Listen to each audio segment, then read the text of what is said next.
जय श्री राम।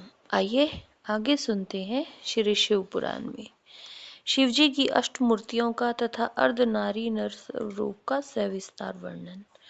नंदीश्वर जी कहते हैं, ऐश्वर्यशाली मुने, अब तुम महेश्वर के उन श्रेष्ठ अवतारों का वर्णन श्रवण करो जो लोक में सबके संपूर्ण कार्यों को पूर्ण करने वाले हैं और सुखदाता हैं। तात या जगत उन परमेश्वर शंभु की 8 मूर्तियों का स्वरूप ही है। जैसे सूत में मणियां पिरोई रहती हैं, उसी तरह ये विश्व उन अष्टमूर्तियों में व्याप्त होकर स्थित है। ये प्रसिद्ध 8 मूर्तियां हैं: शर्व, भव, रुद्र, उग्र, भीम, पशुपति, ईशान और महादेव। शिव जी के इन शर्व आदि अष्टमूर्तियों द्वारा पृथ्वी, जल, अग्नि, वायु, आकाश, क्षेत्रज्ञ, सूर्य, चंद्रमा अधिष्ठित हैं। शास्त्र का ऐसा निश्चय है कि कल्याणकर्ता महेश्वर का विशंबरात्मक रूप ही चराचर विश्व को धारण किए हुए है।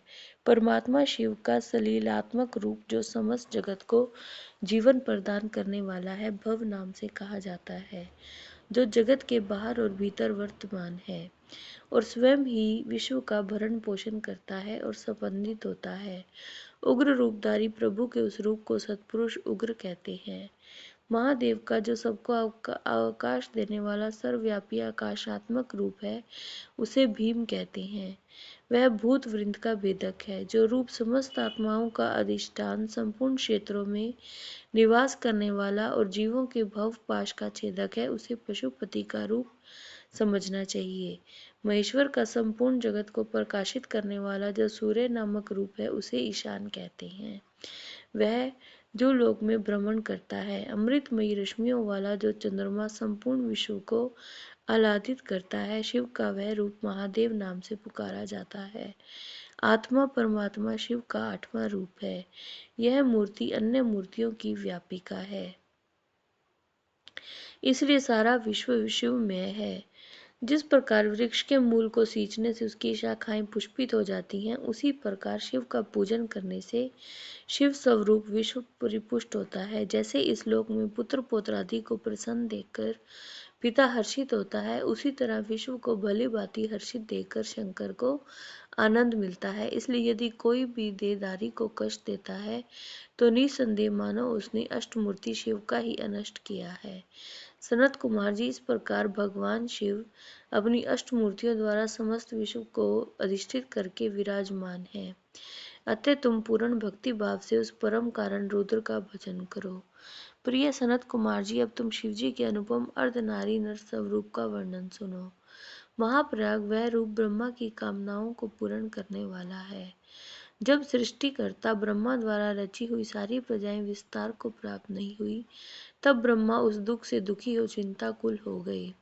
उस समय आकाशवाणी हुई, ब्रह्मा जी अब सृष्टि की रचना करो। उस व्योम वाणी को सुनकर ब्रह्मा ने सृष्टि उत्पन्न करने का विचार किया, परंतु इससे पहले नारियों का कुल ईशान से प्रकट ही नहीं हुआ था। इसलिए पद्म योनि ब्रह्मा सृष्टि रचने में समर्थ न हो सके। तब ये विचार कर कि शंभु की कृपा के बिना प्रजा उत्पन्न नहीं हो सकती, तब करने को उद्यत हुए। उस समय ब्रह्मा पराशक्ति शिवा सहित परमेश्वर शिव का प्रेम पूर्वक हृदय में ध्यान करके घोर तप करने लगे। तदंतर तपोनुष्ठान में लगे हुए ब्रह्मा के उस तीव्र तप से थोड़े ही समय में शिवजी प्रसन्न हो गए। तब वे कष्टहारी शंकर पूर्ण सच्चिदानंद की कामदा मूर्ति में प्रविष्ट हो अर्धनारी रूप में ब्रह्मा के निकट प्रकट हो गए। उन देवादिदेव शंकर को पराशक्ति शिवा के साथ आया हुआ देखकर ब्रह्मा ने दंड की भांति भूमि पर लेटकर उन्हें प्रणाम किया, फिर हाथ जोड़कर स्तुति करने लगे। तब विश्वकर्ता देवादिदेव महेश्वर परम प्रसन्न होकर ब्रह्मा से मेघ सी गंभीर वाणी में बोले, जय श्री राम।